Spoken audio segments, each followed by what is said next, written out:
안녕하세요.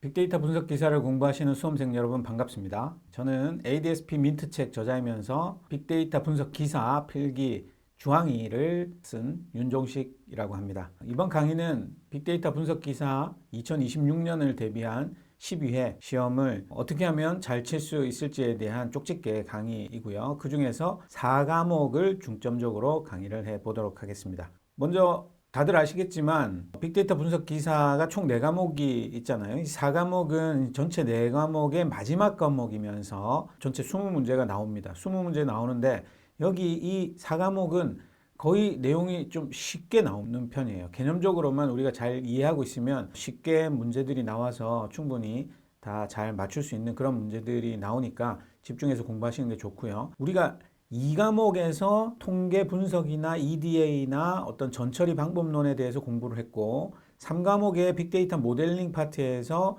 통계적인 모델링과 머신러닝에 대한 그런 모델링들을 공부를 했었죠.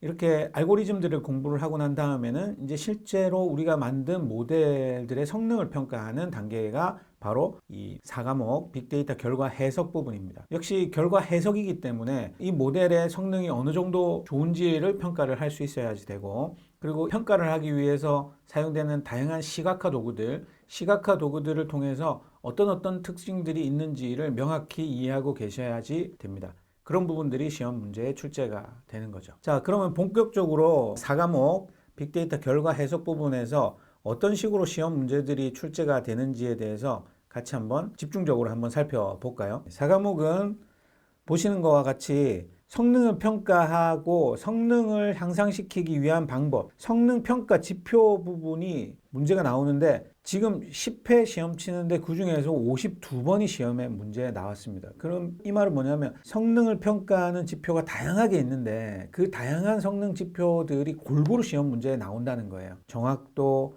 오분류율, 그리고 민감도, 특이도 이런 것들뿐만 아니라 액큐리시나 프리시즌이나 또는 F1 스코어 이런 것들, 또 ROC 커브를 통한 어떤 성능에 대한 비교들, 이런 부분들이 전반적으로 다 문제에 골고루 출제가 되는 부분입니다. 그래서 보시면 2024년도에 9문제가 출제가 되었어요. 9문제가. 그러니까 한 회당 4문제, 5문제가 출제가 됐다는 거죠. 그리고 작년에 2025년도에는 6문제가 출제됐습니다. 3문제 출제됐다라고 보시면 되겠죠.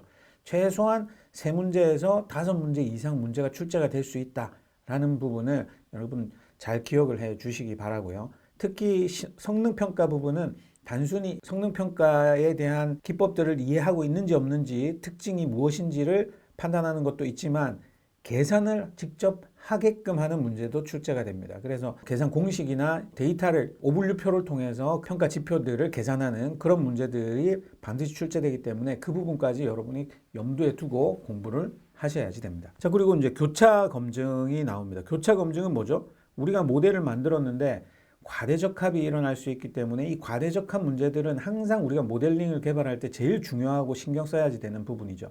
그렇기 때문에 이 과대적합을 걸러내기 위해서, 방지하기 위해서, 또는 최소화하기 위해서 해야 되는 여러 가지 방법론 중에 제일 먼저 하게 되는 게 바로 이 데이터를 어떻게 분할을 해서 어떤 식으로 활용할 것이냐 하는 것이 이제 첫 번째 방법일 수 있죠. 그래서 이 데이터를 어떻게 분할해서 밸리데이션을 하느냐 하는 게 교차 검증입니다. 이 교차 검증을 보시면 17문제가 출제가 됐어요. 매 시험마다 2문제가 출제가 된다라고 보시면 되겠죠. 한두 문제 출제된다라고 보시면 되고, 마찬가지로 2024년, 2025년도에 각각 3문제씩이 이렇게 출제가 됐습니다. 시험마다 한두 문제는 반드시 이 교차 검증과 관련한 문제가 출제되기 때문에 이 부분도 여러분이 개념을 정확하게 이해를 하고 계셔야지 되는 거죠. 그리고 통계적인 모델에 대한 경우에는 어떤 모수에 대한 가설 검증하는 거, 유의성 검증하는 거, 이런 부분들을 묻는 문제도 상당히 많이 나오고요. 2등급이죠. 2등급으로 표시를 해 놓고 있습니다. 자, 그 다음에 이제 과대적합 방지하는 방법들. 요 교차 검증도 과대적합 방지하는 방법인데, 과대적합을 데이터를 어떻게 분할해서 하느냐가 교차 검증이라고 표현하면, 실제로 모델 내에서의 어떤 과대적합 방지를 위한 어떤 방법론들, 알고리즘들, 이런 것들을 묻는 문제가 24문제가 나왔습니다. 그리고 2024년에 4문제 나왔고 2025년도에 9문제가 나왔다. 그러니까 2025년도 작년에는 빅데이터 분석 기사 시험에서 과대적합 방지와 관련한 부분들을 중점적으로 시험 문제에 출제를 해서 4문제, 5문제가 한 시험마다 4, 5문제가 출제가 됐다라는 거죠. 그래서 이 부분도 여러분이 반드시 중요하게 생각을 하고 이제 공부를 하셔야지 되는 부분이고요. 이 부분은 사실은 이제 3과목하고도 연계가 되어 있습니다. 그렇죠? 예, 3과목하고도 관계가 있기 때문에 그런 부분들을 합쳐버리면 사실은 좀 더 문제가 많이 나온다라고 볼 수 있겠죠. 모델링에서 제일 중요한 부분이기 때문에 꼭 공부를 잘 해 두시기 바랍니다. 집중해서 공부하셔야 됩니다. 자, 그 다음에 이제 매개 변수 최적화하는 부분, 파라미터 옵티마이제이션 부분은 딥러닝 부분 또는 신경망 부분, 이런 부분에서 특히 하이퍼 파라미터, 초매개 변수와 일반적인 매개 변수 두 가지의 특징들을 구분할 수 있어야 되고, 그 매개 변수들을 어떻게 최적화하는지에 대한 방법론들이 나오는데, 그런 문제들도 매 시험마다 2문제 이상 출제가 된다라고 보시면 되고, 2025년도에는 관련해서 8문제가 출제가 된 걸로 우리 파악을 하고 있습니다. 다음부터는 이제 시각화와 관련한 그런 내용들이 문제에 나오죠. 다양한 문제들이 시각화 문제로도 이렇게 출제가 되고 있습니다.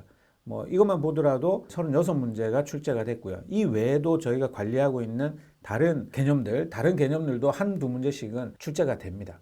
그리고 이제 마지막으로는 분석 결과들을 어떻게 보고서로 전개할 것이냐, 아니면 분석 모델들을 계속해서 모니터링하는 방법론들, 리모델링하는 방법론들, 이런 것들도 시험 문제에 지금까지 한 4문제 이하로 이렇게 출제가 된 내용들이 있습니다. 그래서 뭐 그런 부분들은 나올 수도 있고 안 나올 수도 있기 때문에 자체한다 하더라도 여기에서 보시는 이 개념들이 한 10개 정도 되는데, 이 10개 정도의 이 개념들은 여러분이 반드시 기억을 하시고 이 개념들을 공부를 철저하게 준비를 하셔야지 됩니다. 9개의 개념들에 대해서는 철저히 준비를 해 주시기 바랍니다. 그러면 이 4과목의 어떤 학습 전략, 과목별로 학습 전략을 우리가 쭉 이야기를 해 드렸는데, 이 4과목은 그러면 어떻게 학습 전략을 짜야지 되느냐 하는 겁니다.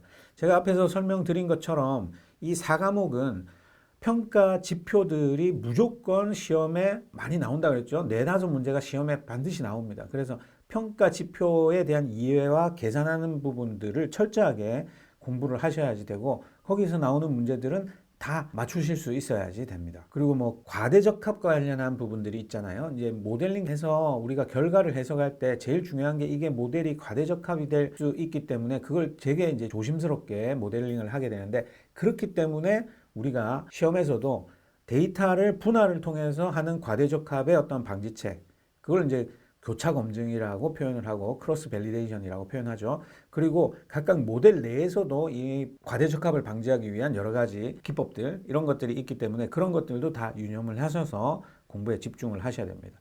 그리고 특히 최근에 이제 하이퍼 파라미터와 관련한 뭐 그런 내용들, 모델에 대한 해석, 그 다음에 시각화, 그 다음에 모델에 대한 모니터링, 이런 부분들로 구성되어 있기 때문에 그런 부분들을 조금씩 잘 읽어보시면서 이해를 통해서 학습해 나간다라고 생각을 하시면 됩니다. 자, 여기 지금 학습 팁으로 제가 말씀드렸던 내용이 지금 뭐 제가 말씀드렸던 내용입니다. 똑같은 내용이니까 뭐 이런 부분들을 중점적으로 보시면서 공부를 해 주시면 되겠습니다. 자, 그러면 지금부터 각 개념마다 우리가 무조건 나오는 개념들을 뽑아서 그 내용들을 중심으로 해서 각각 어떤 문제가 어떤 식으로 출제되는지 한번 파헤쳐 보도록 하겠습니다. 자, 지금부터는 본격적으로 가장 많이 출제되는 개념들 탑5를 선택을 해서 그 개념들에 대해서 이제 다시 한번 좀 정리를 하고 어떤 문제가 나오는지를 살펴보도록 하겠습니다. 그렇게 진행하기 전에 여러분 구독과 좋아요 한 번씩 꼭 눌러주시고요. 자, 본격적으로 진행해 보도록 하죠. 자, 먼저 성능평가 지표입니다. 성능평가 지표 부분을 보시면 성능평가 지표는 기본적으로 이제 분류 문제와 관련한 내용들이 많이 나오고요. 분류 모델을 통해서 나온 결과물들, 또는 이진 분류 또는 뭐 여러 가지 다지 분류들이 있겠지만, 이진 분류를 통해서 혼돈행렬이 나옵니다. 혼돈행렬이 나오면 그 혼돈행렬에서 갖고 있는 데이터 값들을 활용을 해서 모델이 얼마나 성능이 좋은지 나쁜지를 판단을 하게 되는 거죠. 그 중에서 제일 많이 쓰는 게 정확도입니다. 그렇죠? 정확도. 전체 100개의 데이터를 실험을 했다면 이 100개의 데이터 중에서 몇 개를 맞췄는지 그리고 몇 개를 틀렸는지를 평가하는 게 이제 정확도죠. 그리고 정확도, 그다음에 오분류율 그렇게 표현하겠죠. 오분류율은 정확도에서 1에서 정확도를 뺀 게 오분류율일 거고요. 또 민감도 특이도도 있습니다. 민감도 특이도는 실제 데이터를 몇 개를 잘 맞췄는지 또는 실제 아닌 걸 얼마나 잘 아닌 걸로 맞췄는지 그게 민감도와 특이도죠. 자, 그래서 보통은 우리가 정확도와 민감도와 특이도가 다 좋은 게 우리가 좋게 평가를 하게 되는데 보통의 경우 우리 모델링을 할 때 분류 모델에서 가장 좀 특징이 임밸런스드 데이터들이 많습니다. 그 임밸런스드 데이터들이 어떤 거냐 하면 신용이 좋으냐 나쁘냐, 사기를 쳤냐 안 쳤냐. 그럼 대부분 신용이 좋고 사기를 안 친 사람들이 대부분 많고 신용이 불량하거나 사기친 사람들은 10% 미만이다라는 거죠. 그래서 이게 밸런스가 안 맞다는 겁니다. 우리가 분석하는 타겟 데이터가 밸런스가 안 맞는 거를 우리는 임밸런스드 데이터다라고 표현을 하고 이런 경우들은 정확도가 무조건 좋다고 해서 좋은 모델이 아니라는 거죠. 이게 모두 다 정상이다라고 표현해버리면 90% 정확도가 나와버리잖아요. 그래서 이렇게 임밸런스된 데이터들의 경우에는 정확도만 가지고는 평가하기 힘들다. 그래서 우리가 민감도와 특이도도 보고 또 여기에 추가적으로 이렇게 정밀도나 재현율 이런 것들을 추가로 더 보게 된다. 그리고 이것들을 활용하는 F1 스코어도 같이 확인을 하게 된다라는 거죠. 그러면 여기에서 정밀도는 뭐냐? 정밀하냐? 우리 모델이 얼마나 정밀하냐라는 거예요. 정밀하다라는 말은 우리가 10번을 쐈는데 그 중에서 몇 번이 맞췄냐 이게 정밀도잖아요. 그래서 우리가 암이라고 10개를 예측했다면 그 중에서 실제로 암인 환자가 몇 명이냐 이게 정밀도입니다. 얼마나 정밀하게 잘 쏘느냐 하는 거죠. 그 다음에 재현율은 뭐예요? 재현율은 실제로 암인 사람들 중에서 내가 몇 명을 맞췄냐 이게 재현율이죠. 그래서 정밀도하고 재현율을 활용을 해서 둘 다 좋은 게 좋다는 거죠. 그죠? 그래서 이 두 개의 평가 지표들을 같이 섞어서 활용하는 모델이 뭐냐? F1 스코어고 F1 스코어는 프리시즌과 리콜을 조합 평균을 통해서 만들어내는 성능 지표라는 걸 여러분이 아셔야 되고 또 여기에서 우리가 많이 쓰는 게 이제 ROC 커브가 있습니다. 그렇죠? ROC 커브는 민감도와 1- 특이도를 가지고 합니다. 지금 여기 그래프를 보시면 이쪽 세로축이 민감도고요. 가로축이 1- 특이도예요. 특이도가 뭐라 그랬죠? 민감도는 정상을 얼마나 잘 맞추느냐 하는 게 민감도예요. 그러니까 여기 리콜하고 똑같아요. 민감도와 리콜은 같다. 기억하셔야 되고 특이도는 뭐야? 틀린 놈을 얼마나 잘 맞추느냐 특이도예요. 근데 우리가 판단을 하잖아요. 판단을 하는 데이터만 가지고 우리가 분석을 할 수 있게 하기 위해서 잘 판단을 했는데 맞는 애를 잘 맞춘 거. 이게 판단했는데 틀린 거. 요것들을 가지고 하는 겁니다. 그래서 이게 민감도와 1- 특이도가 되는 거죠. 이 1- 특이도가 점점 제일 작을 때 민감도가 가장 높은 모델이 좋은 모델입니다. 배가 불룩한 모델이 좋은 모델인 거죠. 그래서 최적의 모델은 뭐냐? 이게 1에서 딱 직각으로 나오는 모델이에요. 조금 뭐 그래프를 확대하면 더 좋은데 민감도가 1이고 1- 특이도가 0일 때 이 점을 지나는 배불뚝이 이 배불뚝이가 제일 좋은 이 아이디어란 모델이 되는 거죠. 하나도 안 틀리고 다 맞추는 겁니다. 여기에서 조금씩 틀리게 되면 이 배가 조금씩 줄어드는 거고 이렇게 직선이 돼버리면 사실은 50% 정도밖에 못 맞춘다는 거죠. 분류가 이지분류인데 50%밖에 못 맞춘다는 건 동전 던지기하고 똑같다라는 거예요. 그래서 이거는 아무 의미가 없다. 이렇게 판단을 하죠. 자, 이런 형태의 것들 꼭 기억을 하셔야 되고 여기 안에 들어가는 내용들, 개념들 무조건 물어봅니다. 그리고 계산하는 문제 반드시 있습니다. 자, 이거는 분류 문제와 관련한 내용이고요. 예측 모델의 경우, 회귀 분석이나 이런 것들, 이런 숫자를 예측하는 그런 모델들에서는 뭘 많이 쓰냐? 회귀 모델에서 우리가 성능을 평가할 때 제일 많이 쓴 게 뭐죠? MSE를 많이 썼죠. Mean Square Error. 잔차의 제곱의 평균이죠. 이 mean square error를 많이 쓰고 또 뭐 MAPE 이것도 많이 씁니다. MAPE는 뭐냐? 실제 값에 대한 오차의 백분율을 이용해서 모델의 성능을 평가하는 게 이제 MAP입니다. 그래서 mean square error를 제일 많이 쓰고 mean을 안 쓰면 어쩔 때는 absolute를 쓰는 경우도 있죠. 절대치를 쓰는 경우들도 있습니다. 그래서 그런 내용들이 이제 문제에 자주 출제가 된다. 라는 거, 그리고 클래스가 불균형한 상태에서 평가하는 거, 이 내용이 문제에 잘 나온다라고 말씀을 드리고요. 자, 그러면 문제를 직접 한번 풀어 볼게요. 자, 쉬운 문제예요. 일단, 자, F1 스코어에 대한 설명으로 옳은 것은 무엇이냐? 자, 1번 정밀도와 재현율을 산술 평균한 것이다. 2번 정밀도와 재현율을 조합 평균한 것이다. 3번 정확도와 특이도를 조합 평균한 것이다. 2번하고 3번이 헷갈릴 수 있죠. 그래서 명확하게 기억을 하셔야 됩니다. TP와 TN의 합으로 계산한 것이다. 정답은 2번 정밀도와 재현율 두 가지를 가지고 조합 평균을 한 것이다. 여기 보시면 수식이 나오시죠? 이 수식을 기억을 하셔야 됩니다. 자, 이 수식에 2를 곱하는데 무엇에다 2를 곱하냐? F1 스코어는 프리시즌과 리콜을 더한 것과 곱한 것, 이 두 가지를 계산해서 큰 값을 분모해 놓고 작은 값을 분자에 넣으면 됩니다. 이 계산 공식이 생각 안 날 때는 큰 값을 분모, 작은 값을 분자에다가 넣어서 곱하기 2를 하면 돼요.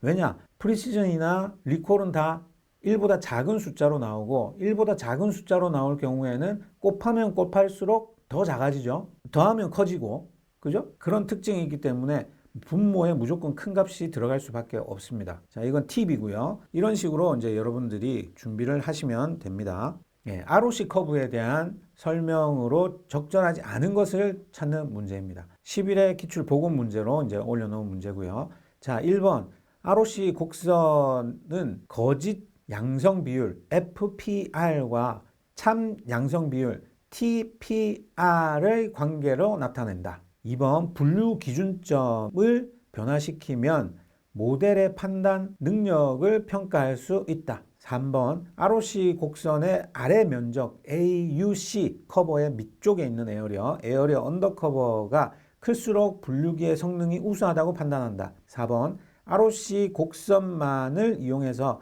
각 임계값에서의 TP, FP, FN, TN을 정확한 개수를 산출할 수 있다. 정답이 뭐죠? 예, 4번이 정답이죠.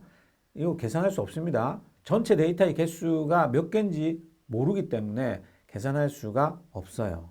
이 ROC 커브는 우리가 양이라고 예상한 개수, 이것들만 가지고 계산을 하기 때문에 나머지 오분류표의 각 셀들을 모두 다 이렇게 계산을 통해서 알아낼 수는 없습니다. 내용 한번 읽어보시고요. 자, 그 다음에 우리 교차 검증으로 넘어가도록 하겠습니다. 교차 검증은 뭐라고 그랬죠? 우리가 교차 검증하는 이유는 과대적한 문제를 해소하기 위해서입니다. 그래서 교차 검증은 우리가 가지고 있는 개발하고자 하는 데이터셋에서 보통은 트레이닝 데이터, 밸리데이션 데이터, 테스트 데이터 이렇게 구분을 하죠. 밸리데이션 데이터는 뭘 하는 거냐? 트레이닝 데이터가 얼마나 잘 과대적합하지 않는지를 판단해서 미세 조정할 수 있도록 도와주는 게 이제 밸리데이션 데이터고, 전체 모델이 이렇게 만들어지면 이것들을 최종적으로 테스트하는 데이터가 테스트 데이터죠. 그래서 보통의 경우는 전체를 크게 뭐 이렇게 봤을 때 테스트 데이터를 먼저 빼놓습니다. 그죠? 테스트 데이터 빼고 나머지 모델의 개발에서 사용되는 데이터들, 이 데이터, 트레이닝 데이터와 밸리데이션 데이터들을 랜덤하게 추출을 해가지고 두 개로 등분을 해서 모델을 만들 수도 있고, 이것들을 여러 개의 조각으로 만들어서 크로스하게 밸리데이션 하는 방법도 있고, 데이터 하나씩을 가지고 검증하는 방식도 있죠. 그래서 이 교차 검증은 크게 세 가지로 표현을 하는 겁니다. 하나는 뭐예요? fold out. 이 모델에 개발하고자 하는 데이터를 두 덩어리로 딱 쪼개는 겁니다. 그래서 두 덩어리로 쪼개서 하나는 트레이닝 데이터, 하나는 밸리데이션 데이터, 뭐 이런 식으로, 하나는 학습 데이터, 하나는 평가용 데이터, 이런 식으로 딱 두 개로 쪼개가지고 분할해서 한 목적으로 사용하는 거를 이제 홀드아웃이라고 표현을 합니다. 자, 그 다음에 이제 K-fold 크로스 밸리데이션은 뭐냐? K-fold 크로스 밸리데이션은 이 안에 모델을 개발하기 위해서 이 K개의 등분을 하고 난 다음에 데이터가 이렇게 돼 있으면 이걸 K등분으로 하는 거예요. K등분으로 쪼개는 거죠. K등분으로 쪼개고 첫 번째 애를 밸리데이션 데이터로 선택을 한다. 그럼 나머지 것들은 뭐가 돼요? 나머지 것들은 K-1죠. K-1개의 데이터를 가지고 모델을 개발하는 거예요. 트레이닝 데이터로 하는 거죠. 자, 이제 첫 번째 폴드가 밸리데이션 데이터. 두 번째 폴드는 뭐가 돼요? 그 다음에 두 번째 폴드를 밸리데이션으로 하고 나머지로 K-1로 모델을 하고, 세 번째로 밸리데이션하고 네 번째, 다섯 번째 해서 밸리데이션 데이터는 K개만큼 생길 수 있는 거죠. 그래서 모델도 K개만큼 모델을 개발을 할 수가 있는 겁니다.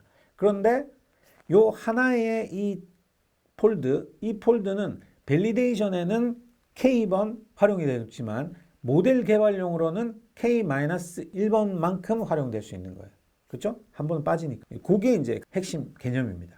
이 개념을 잘 이해를 하시면 되고요. 자, leave one out cross validation이 있습니다. leave one out. 하나만 빼고 이 말이에요. 하나만 빼고 나머지 가지고 다 모델을 개발하고 이 하나 뺀 데이터 가지고 검증하는 거예요.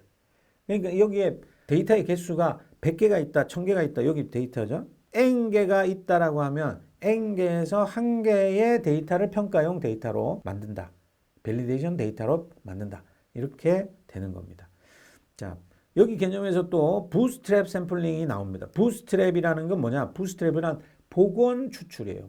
복원 추출은 우리가 랜덤하게 데이터를 뽑는데 여기 안에서 하나를 뽑았어. 3이라는 숫자를 뽑았어. 그러고 난 다음에 이 3을 다시 넣어요. 다시 공을 넣어서 나 해서 또 뽑았어. 7이 뽑혔어. 다시 넣어. 다시 해서 다시 뽑았는데 3이 또 뽑혔어. 한 번 뽑힌 애가 또 뽑힐 수 있는 형태의 샘플링 방식이라는 거죠. 3번 숫자 잘 글씨가 잘 안 써지는데 예.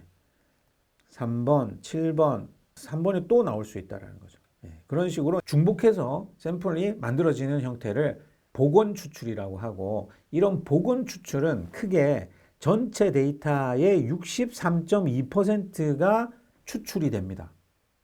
계산상으로 확률적으로 계산을 해보면 여기 안에 있는 100개가 있다면 100개 중에서 63.2%가 샘플에 추출이 될 수 있어요.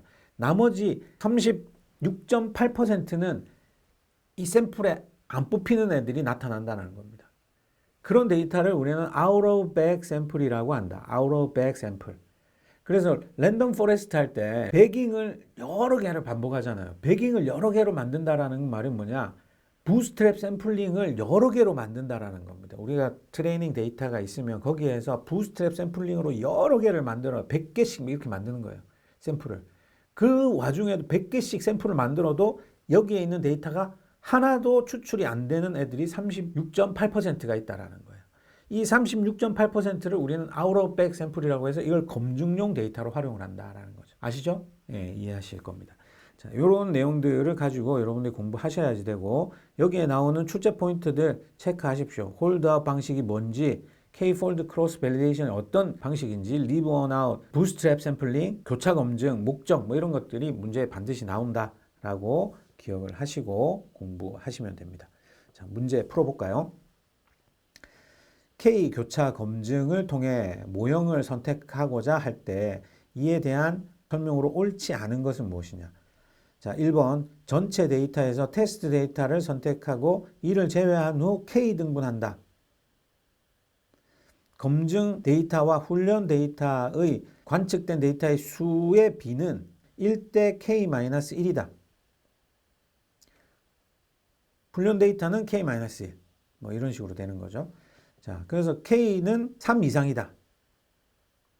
테스트 데이터에 속하지 않는 모든 데이터를 검증 데이터로 한 번만 사용하지만 훈련 데이터는 K-1번 사용된다.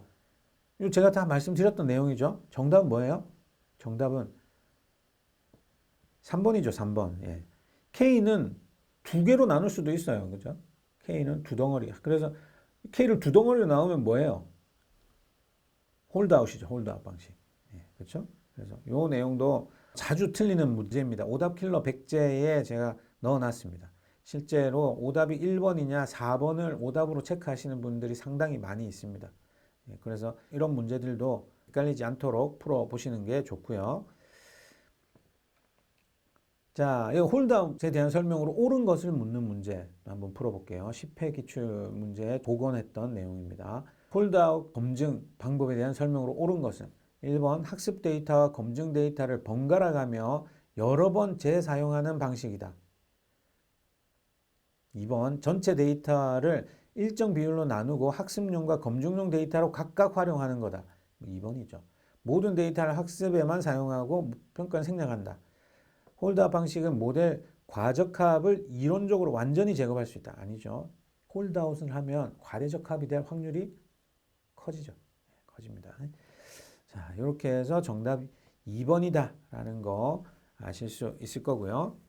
자, 다음은 과대적합 방지에 대해서 한번 보시죠. 과대적합의 방지를 위해서는 과대적합이 무엇인지를 알고 계셔야 되죠. 예, 과대적합에 대한 정의, 과소적합에 대한 정의, 오버피팅과 언더피팅에 대한 정의를 정확하게 기억하셔야 되고, 이 과대적합을 방지하는 방법들은 여러 가지가 있는데, 예측 모델이라고 하면 이 예측 모델이 아주 데이터들을 그냥 선형 회귀 모형이 아니라 뭐 당 회귀 모형이라든지 이렇게 모델을 이렇게 비선형으로 이렇게 예측할 수도 있겠죠. 그렇게 하면 데이터들이 주위에 있을 때 이렇게 잘 맞추는 모델을 만들어낼 수도 있다. 근데 이건 뭐예요?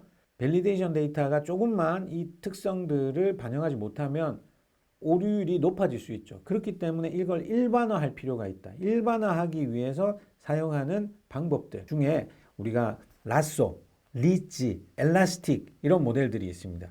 그래서 라쏘는 이제 L1 규제를 통해서 만드는 방식이에요. 요 특징들, L1 규제를 통해서 만드는 라쏘들의 특징들이 무엇인지 정확히 이해하셔야 돼요. 개수가 있으면 여기 베타 제로, 베타 1, 베타 2 이런 것들을 개수라고 표현을 하는데 이 베타들을 값이 커지면 어떻게 돼요? 이 변수에 너무 치중하잖아요. 그죠? 이 베타 값이 커진다는 말은 이 변수의 영향력이 커진다는 말이잖아요. 그렇게 한 변수의 영향이 커지게 될 수도 있고 막 이렇게 해야 되기 때문에 이 베타 값이 큰 애들한테 페널티를 부여하는 겁니다. 그죠? 이 가중치들의 절대값에다가 페널티를 부여해서 만드는 방식이 L1 규제, 라쏘입니다. 라쏘. 그래서 L1은 뭐예요? 개수가 0이 될 수도 있어요. 0이 될 수 있다는 말은 뭐예요? 이 변수를 못 쓰는 거죠. 0이 돼 버리니까 변수를 안 쓰게 되는 겁니다. 생략하게 되는 겁니다. 그래서 변수가 생략되기 때문에 반대로 이야기하면 변수 선택의 효과가 발생한다 라고 이야기하는 거죠. 두 번째, R2 규제는 리지 모델입니다. 리지 모델은 이 가중치 제곱합에다가 페널티를 합니다. 그렇기 때문에 가중치가 0으로 들어가진 않아요. 0으로 들어가진 않지만 점점 작아질 수 있죠. 작아지게 되는데 0은 안 됩니다. 그래서 L2 규제는 리지 같은 경우에는 그 변수 선택과 관련한 것들의 효과는 없습니다. 신경망 모델 만들 때 특히 이제 딥러닝 같은 거 할 때 딥러닝은 층이 많잖아요. 레이어가 이렇게 많은데 그럼 레이어가 많다는 말은 노드도 엄청 많다는 거잖아요. 이 노드가 많은데 노드 중에 임의로 안 쓰는 거예요. 이렇게 노드가 너무 많이 학습을 해버리면 과대적합할 수 있으니까 임의적으로 노드들을 활용하지 않는 그런 방식들, 이런 방식들의 모델 개발을 뭐라고 하냐면 드롭아웃이라고 이야기합니다. 드롭아웃. 그래서 신경망 모델에서 과대적합하기 위해서 임의로 모델 안에 있는 노드를 학습해서 배제시켜서 모델을 만드는 그런 걸 드롭아웃이라고 한다. 알죠? 예.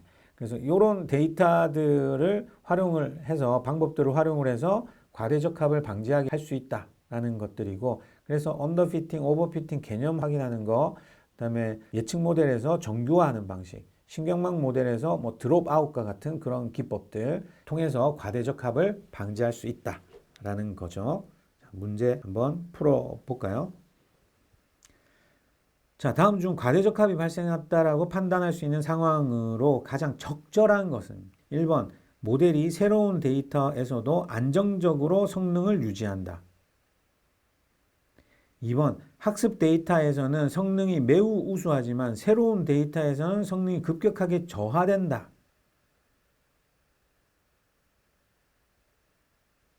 3번, 학습과 평가 모두 예측 성능이 낮게 나타난다. 4번, 데이터의 양이 충분함에도 불구하고 모델의 단순한 규칙만 학습한다. 정답은 뭐예요? 정답은 2번이죠. 예, 2번입니다. 2번이 과대적합에 대한 정확한 표현이에요. 나머지 것들은 학습을 제대로 뭐 언더피팅도 있을 거고요. 뭐 3번의 경우는 언더피팅이 되는 거고 여러 가지 형태의 내용들이 있습니다. 이거 나올 수 있습니다. 그래서 이 내용들 한번 보시고요. 정확히 이해하는 게 좋죠. 자, 과대적합 방지를 위한 방법으로 옳지 않은 것은 1번 데이터의 양을 늘린다. 데이터의 양이 늘어나면 과대적합의 확률이 떨어진다라는 거죠. 모델 복잡도를 낮춘다. 신경망 모델에서 너무 노드들이 많으면 fully connected 되어 있는 그 가중치들이 너무 많기 때문에 해석하기가 힘들어지고 일반화하기 힘들어진다. 3번 입력 데이터의 정규화를 수행한다. 규제 강도를 약화한다. 규제 강도를 강화해야죠. L1, L2 규제를 했으면 규제를 강화해야지 이게 효과가 나타날 수 있겠죠. 정답은 4번이 되어야지 된다라는 걸로 한번 읽어보시기 바랍니다. 다음 개념은 매개 변수의 최적화 부분을 한번 볼게요. 파라미터를 어떻게 옵티마이제이션 하느냐 하는 겁니다. 특히 이제 신경망 같은 것들을 이제 우리가 학습을 시킬 때 신경망이 단순히 그냥 단층 신경망인 경우에는 이런 것들까지 할 필요가 없어요. 근데 이게 단층이 아니라 다층으로 이렇게 복잡하게 딥하게 층이 나누어지면서 학습해야 하는 그런 경우에는 우리가 가중치들을 계산할 때 필요한 그것들이 여러 번 이렇게 시행착오를 해야지 될 수 있는 거죠. 그래서 이 여러 번 시행착오를 할 때에 개발자가 반드시 세팅해줘야 하는 값들이 있습니다. 그걸 뭐라고 합니까? 들어가는 변수들 전체적으로는 머신러닝에서 내부의 모델을 결정하는 데 사용되는 변수들을 이제 매개 변수라고 하고 사람이 직접 거기에 반드시 먼저 설정해가지고 이 학습을 위해서 미리 설정해야 되는 변수들이 있습니다. 그걸 뭐라고 하죠? 초매개 변수라고 이야기합니다. 하이퍼 파라미터라고 이야기를 하죠. 그래서 매개 변수와 초매개 변수를 반드시 구분할 수 있어야지 되는 거고요. 자, 우리가 학습을 하기 위해서 필요로 하는 것들로 보면 학습을 할 때 제일 중요한 게 모델을 개발하면 이 모델을 우리가 데이터들이 얼마나 잘 설명하는지를 평가를 해서 이 모델을 확정할지 말지를 평가해야 되는 거예요. 그러면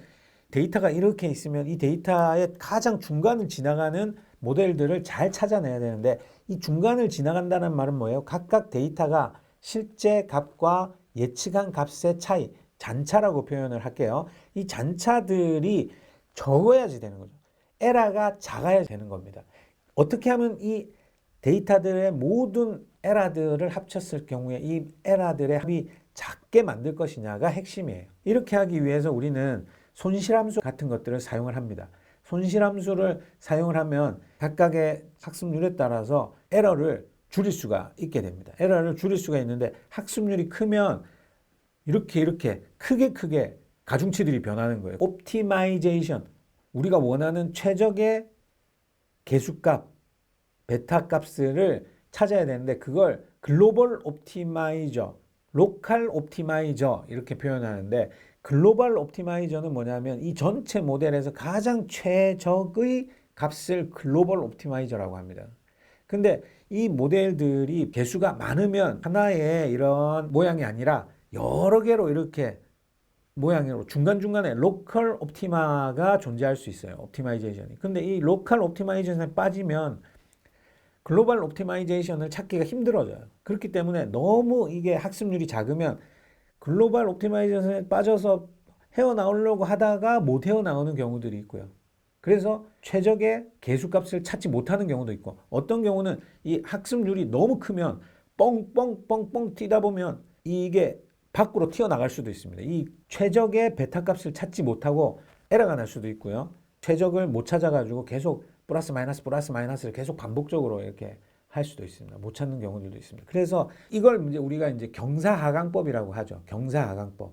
예. 그로디언트 디센트. 개수를 찾기 위한 최적의 방식을 경사하강법을 많이 사용하는데 여기에 이제 확률적 경사하강법 또 뭐 다른 경사하강법들이 많이 존재를 합니다. SGD, 그레디언트 디센트 뭐 그 외에 여러 가지 것들이 있는데 그런 것들을 좀 체크하고 공부를 하셔야지 됩니다. 그래서 어떤 게 확률적 경사하강법인지 이런 것들 구분하실 수 있어야 되고요. 여기에서 제일 좀 중요한 게 학습률이라고 합니다. 러닝 레이트. 러닝 레이트를 크냐 작으냐에 따라서 로컬 옵티마이제이션을 찾을 수 있느냐 없느냐도 판단할 수가 있습니다. 적절하게 해야 된다는 거죠. 그래서 이 최적의 하이퍼 파라미터를 어떻게 결정하느냐 하는 방법론, 그리드 서치 하는 방법론들이 있어요. 그리드 서치하는 방법론들도 여러분이 체크하고 따로 공부를 좀 하셔야 됩니다. 그래서 이런 내용들이 출제가 된다라는 걸 여러분 꼭 기억을 하시고 우리가 또 한번 문제를 풀어보도록 하죠. 자, 경사하강법에 대한 설명으로 가장 적절하지 않은 것은 무엇이냐? 예, 이렇게 개념을 묻는 문제, 특징을 묻는 문제가 반드시 출제가 됩니다.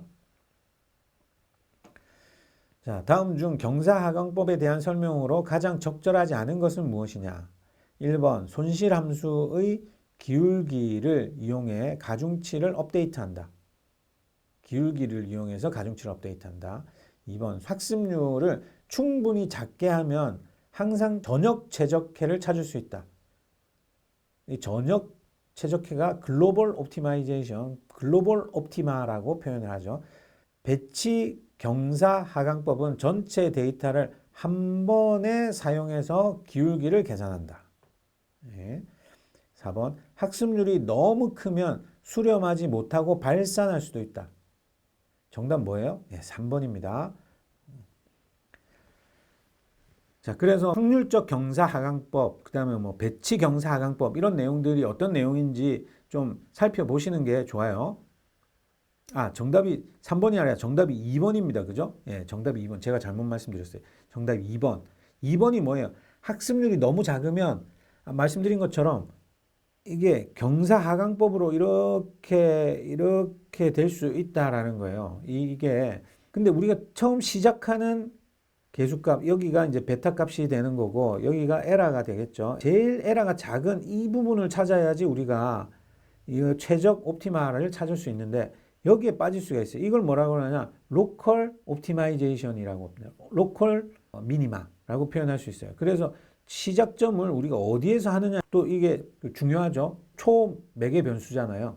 초기값, 가중치의 초기값을 설정하는 것도 중요합니다. 근데 만약에 여기에서 설정했다라고 하면 여기에 있는 값들이 조금씩 내려가면 여기에서 더 이상 발전하지 않다가 다시 내려가고 올라가고 내려가를 반복하다가 그냥 이 부분을 최적해라고 선택하는 경우가 생긴다. 근데 이거는 에러가 이 부분이기 때문에 최적해가 아니겠죠. 그래서 학습률을 너무 작게 하면 로컬 미니마에 빠질 수 있다라는 걸 꼭 아셔야 됩니다. 정답은 2번이다라는 거고요. 다른 문제 한번 풀어볼까요? 하이퍼 파라미터에 대한 설명으로 옳지 않은 것은 무엇인가?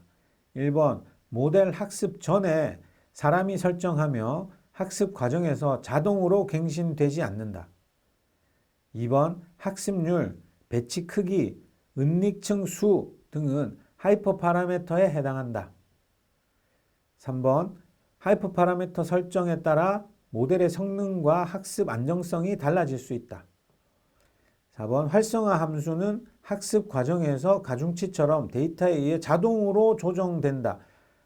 활성화 함수는 한번 정하면 그 모델이 학습될 때까지 변할 수가 없습니다. 그렇죠? 적정하지 않은 건 4번이 되겠죠. 예. 그래서 1번, 2번, 3번은 모두 다 하이퍼 파라미터의 정상적인 특징이에요. 그래서 이 부분을 잘 기억을 해 주시기 바라고요. 다음으로는 이제 시각화들이 있는데 여러 가지 시각화 방법론들이 있잖아요. 그 중에서 ADP의 시각화가 나오는데 ADP나 ADSP의 간단하게 시각화로 나오는 예제들이 분포 시각화라든지 아니면 뭐 시간 시각화라든지 아니면 비교 시각화라든지 뭐 이런 것들이 많이 나오는데 언급이 안 되는 것 중에 공간 시각화라는 것도 있고요. 거기에 잘 언급이 안 되는 게 있어요. 시공간 시각화라는 부분이 있어요. 근데 최근에 이 시공간 시각화 부분에서 시험 문제가 많이 출제가 됐습니다. 공간 시각화, 시공간 시각화 이 부분에서 시험 문제가 좀 많이 출제가 됐어요. 시공간 관련한 시각화 문제로 한 16문제가 출제가 됐다라는 겁니다. 그래서 이거는 여러분이 꼭 공부하셔야지 된다. 공간 시각화는 뭐예요? 지도에다가 파셜 어널리시스라고 표현하는데 지도에다가 영역별로 색깔을 다르게 한다든지 진하기를 다르게 한다든지 해서 상대적으로 값들을 비교할 수 있도록 하는 게 공간 시각화죠. 그래서 우리 선거하면 지역별로 빨간색, 파란색으로 이렇게 막 칠해놓고 이렇게 어디가 이겼다 뭐 이런 것들을 비교 분석하는 그런 것들 많이 하잖아요. 그런 것들이 대표적인 공간 시각화의 내용입니다. 그런데 시공간 시각화라는 게 있어요. 시공간 시각화는 뭐냐면 이 공간에다가 시간의 개념을 더 추가를 하는 겁니다. 공간 지역에다가 시간의 흐름에 따라서 값이 어떻게 바뀌는지도 같이 볼 수 있도록 하는 게 시공간 시각화다라는 거고요. 이 공간 시각화나 뭐 이런 거에 또 언급이 많이 되는 게 캐토그램이 언급이 많이 됩니다. 이 캐토그램이 뭐냐면 지역이 있으면 지역은 면적이 정확하게 구분이 되어 있잖아요. 그 면적은 딱 일정하죠. 근데 이 동일한 면적에 우리가 분석하는 데이터가 많으면 이 면적을 사이즈를 상대적으로 키우는 겁니다. 분석하는 내용이 작으면 정상보다 사이즈를 작게 만드는 거예요. 그러면 같은 공간이지만 데이터 값이 큰 거는 사이즈가 크게 나타나고 작은 거는 작아지죠. 그래서 우리나라의 인구 밀도 같은 것들을 이제 캐토그램으로 그리는 경우들이 있어요. 그러면 서울하고 경기도는 막 이 사이즈가 엄청 커지면서 이렇게 부풀어 오르게 그려지고 저기 충청도, 전라도, 경상도 일부 이렇게 지역에 보면 같은 면적이지만 사람이 없기 때문에 사이즈가 아주 작게 이렇게 표현이 돼서 큰 것과 작은 것들이 막 이렇게 쭈글쭈글하게 표현되는 그런 경우들이 발생을 합니다. 그걸 우리 캐토그램이라고 표현하죠. 그래서 지역 형상의 크기를 조절해서 왜곡시킴으로써 좀 더 우리가 분석한 결과를 강조하게끔 하는 그런 내용으로 캐토그램 많이 이야기하고 있고요. 그래서 이 부분은 우리가 히스토그램이라든지 공간과 관련한 그런 시각화 기법에 대한 내용, 시공간의 그런 내용들 이런 것들을 여러분이 개념적으로 잘 이해하고 계셔야지 됩니다. 문제 한번 풀어볼까요? 자, 다음 중 공간 데이터 시각화 기법인 캐토그램에 대한 설명으로 적절하지 않은 것은 무엇이냐? 1번 데이터의 값을 면적에 반영하기 위해 지리적 형태의 정확성을 일부 희생할 수 있다. 2번 실제 지형을 유지하면서 색상의 진하기 값을 표현해서 안정성을 보존한다. 실제 지형을 유지한다. 이게 이제 일반적인 공간 시각화의 기법에 대한 내용이고 캐토그램은 실제 지형을 유지하지 않고 막 이렇게 키우고 작게 하고 이렇게 하는 거죠. 인구나 GDP 같은 절대값 데이터, 0보다 큰 값을 가지고 하는 겁니다. 0보다 큰 값들을 시각화하는 데 사용된다. 면적이 넓은 지역이 시각적으로 강조되는 단계 구분도의 단점을 보완하기 위해서 사용된다. 정답은 2번이 되겠죠. 자, 또 하나 문제 볼까요? 다음 중 시공간 시각화에 대한 설명으로 가장 적절하지 않은 것은 무엇이냐? 시공간 시각화. 자, 특정 시점의 지역별 인구 밀도를 색상 농도로 표현하는 방식은 시공간 시각화에 해당한다. 이게 잘못됐죠. 특정 시점이 아니고 특정 지역을 시간의 경과에 따라 2번에 볼까요? 시간 경과에 따른 현상의 확산 과정을 지도 위에 단계적으로 나타내는 2번이 정확한 설명입니다. 그렇죠? 공간 정보와 시간 정보를 결합해서 변화 패턴을 동시에 분석할 수 있다. 그렇죠? 맞는 내용이에요. 동일한 위치에서 변화를 시계열 정보와 함께 표현할 수 있다. 맞죠? 정답은 1번이 되는 겁니다. 뭐 디테일한 내용들은 다시 한번 설명들을 보시면 알 수 있을 거고요. 자, 전체적으로 우리가 4과목은 여러 가지 개념들 중에 모델에 대한 평가하는 부분, 그리고 과대적합을 방지하기 위한 여러 가지 활동들, 그리고 시각화와 관련한 내용들, 이런 것들은 무조건 시험에 나오는 부분이기 때문에 꼭 깊이 있게 집중해서 공부를 하셔야 됩니다. 그리고 그 외에 나머지 이제 분석 모델에 대한 뭐 보고서를 작성한다든지 아니면 모니터링을 한다든지 아니면 뭐 리모델링을 하는 그런 내용들의 것들도 한두 문제씩 출제될 수 있습니다. 그렇지만 작년, 재작년에 문제가 출제가 안 됐어요. 그래서 제가 굳이 이 시간에는 언급을 하지 않습니다만 그 부분도 범위에는 포함되어 있습니다. 집중하셔서 이 부분만 잘 공부하셔도 7, 80점은 받으실 수 있습니다. 그렇기 때문에 특히 2과목이나 3과목에 비해서는 외우는 것들이 현격하게 줄어들기 때문에 이 부분들은 이해를 통해서 공부를 하시면 충분히 고득점을 할 수 있는 과목이다 라는 걸 다시 한번 말씀드리고요. 지금까지 4번에 걸쳐서 2026년 빅데이터 분석 기사에 대한 전체적인 시험 문제에 대한 쪽집게 강의 진행했고요. 특히 12회차 이번 시험에서 좋은 성과를 거두시기 바랍니다. 집중해서 공부하시느라 수고 많으셨습니다. 대단히 감사합니다.